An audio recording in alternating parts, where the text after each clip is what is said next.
మడకశిర నియోజకవర్గానికి ప్రభుత్వం దాదాపు 2125 కిలోవాట్ల సౌర విద్యుత్ పరిశ్రమను మంజూరు చేసినందుకు నియోజకవర్గం ప్రజల తరపున ముఖ్యమంత్రి చంద్రబాబుకి కృతజ్ఞతలు తెలియజేస్తున్నామని ఎమ్మెల్యే ఎంఎస్ రాజు పేర్కొన్నారు. మడకశిర నియోజకవర్గానికి గత 5 ఏళ్ల పాలనలో ఏం చేశారో చెప్పే దమ్ము వైసీపీ నేతలకుందా అని సవాల్ విసిరారు.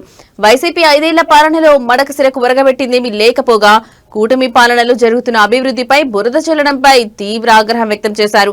అడిగిన వెంటనే రెవెన్యూ డివిజన్ ఇచ్చిన చంద్రబాబుకి మడకశిర ప్రజలంతా రుణపడి ఉంటారన్నారు. మడకశిరకు త్వరలోనే ఆర్డీఓ కార్యాలయం రాబోతుందన్నారు. అధ్వానంగా ఉన్నటువంటి రోడ్లకు కూడా దాదాపు 11 కోట్ల రూపాయలని కేటాయిస్తూ ఉప ముఖ్యమంత్రి పవన్ కళ్యాణ్ గారు బడ్జెట్ కేటాయించడం జరిగింది. అందుకు ఉప ముఖ్యమంత్రి పవన్ కళ్యాణ్ గారికి కూడా కృతజ్ఞతలు తెలియజేస్తా ఉన్నా. ఈరోజు అందులో క్రికెట్ కెప్టెన్ దీపిక పవన్ కళ్యాణ్ గారితో కలవడం జరిగింది. కలిసిన సందర్భంలో తంబలహట్టికి రోడ్డు అడగడం జరిగింది. సానుకూలంగా పవన్ కళ్యాణ్ గారు స్పందించినందుకు కృతజ్ఞతలు తెలియజేస్తా ఉన్నాం.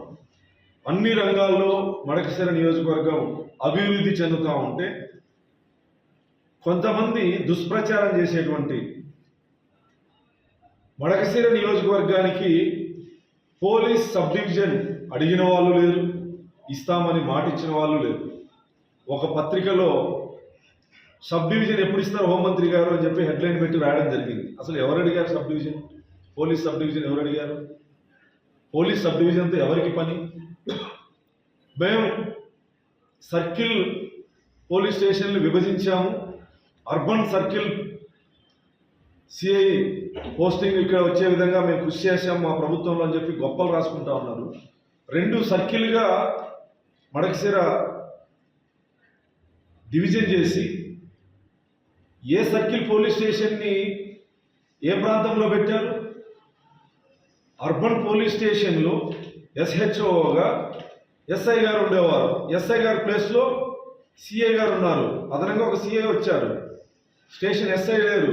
మా ప్రభుత్వం వచ్చిన తర్వాత మేము ఎస్ఐ గారిని నేర్పించుకున్నాం.